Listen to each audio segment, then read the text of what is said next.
जय माता दी दोस्तों, भक्ति युग में आप सभी का बहुत बहुत स्वागत है।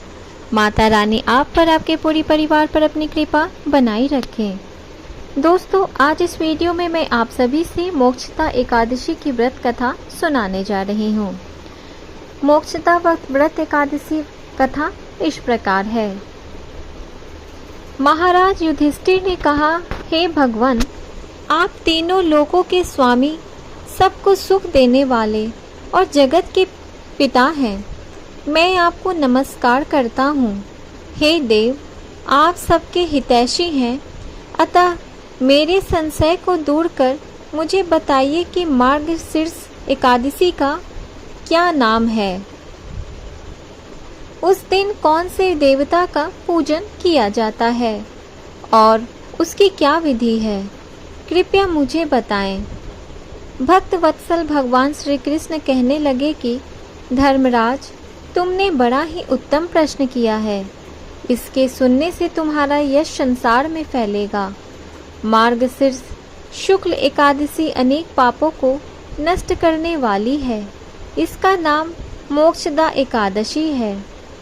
इस दिन दामोदर भगवान की धूप, दीप, नैवेद्य आदि से भक्ति पूर्वक पूजा करनी चाहिए।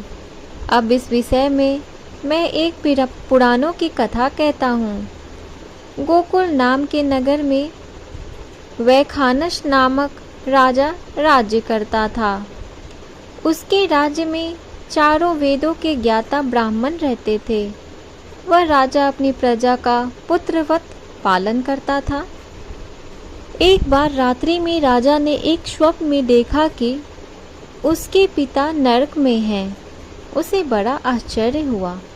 प्रातः वह विद्वान ब्राह्मणों के पास गया और अपना स्वप्न सुनाया।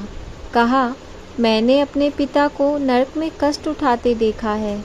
उन्होंने मुझसे कहा कि हे पुत्र, मैं नरक में पड़ा हूँ, यहाँ से तुम मुझे मुक्त कराओ। जब से मैंने ये वचन सुने तब से मैं बहुत बेचैन हूँ। चित्त में बड़ी अशांति हो रही है। मुझे इस राज्य, धन, पुत्र, स्त्री, हाथी, घोड़े आदि में से कुछ भी सुख प्रतीत नहीं होता। क्या करूं? राजा ने कहा, हे ब्राह्मण देवताओं, इस दुख के कारण मेरा सारा शरीर जल रहा है। अब आप कृपा करके कोई तप, दान, व्रत आदि ऐसा उपाय बताइए जिससे मेरे पिता की मुक्ति मिल जाए। उस पुत्र का जीवन व्यर्थ है जो अपने माता पिता का उद्धार न कर सके। एक उत्तम पुत्र जो अपने माता पिता तथा पूर्वजों का उद्धार करता है, वह 1000 मूर्ख पुत्रों से अच्छा है। जैसे एक चंद्रमा सारे जगत में प्रकाश कर देता है, परंतु हजारों तारे नहीं कर सकते।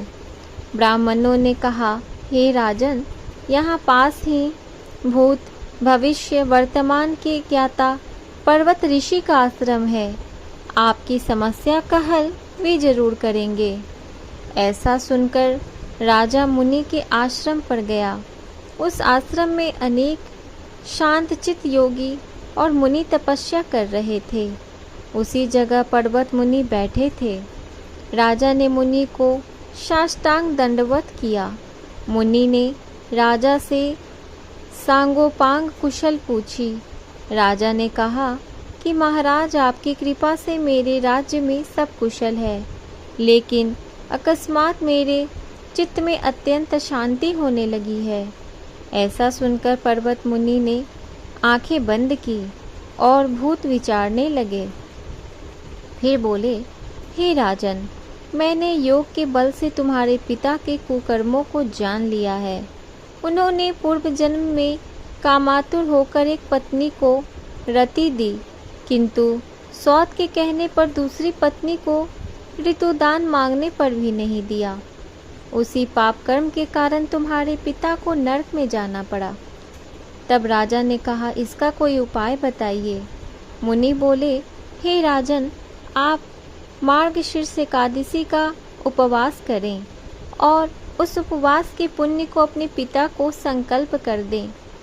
इसके प्रभाव से आपके पिता की अवश्य नरक से मुक्ति होगी। मुनि के ये वचन सुनकर राजा महल में आया और मुनि के कहने अनुसार कुटुंब सहित मोक्षदा एकादशी का व्रत किया। इसके उपवास का पुण्य उसने पिता को अर्पण कर दिया। इसके प्रभाव से उसके पिता का मुक्ति मिल गई और स्वर्ग में जाते हुए वे पुत्र से कहने लगे, हे पुत्र, तेरा कल्याण हो।